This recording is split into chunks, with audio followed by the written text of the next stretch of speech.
At 3:22 p.m., a severe thunderstorm was located over Sanford, or 9 miles west of Georgetown, moving east at 35 miles per hour.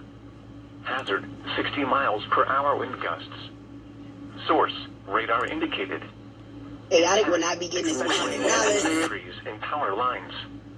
Locations impacted include Myrtle Beach, Conway, North Myrtle Beach, Georgetown, Marion, DeBoer View Colony, Mullins, Surfside Beach, Pawleys Island, Myrtle Beach Airport, Little River, Yawkey South Island, Merle's Inlet, Little River Entrance, Whidney Bay Entrance, Socastee, Red Hill, Springmain Pier, Garden City, and North Myrtle Beach Airport.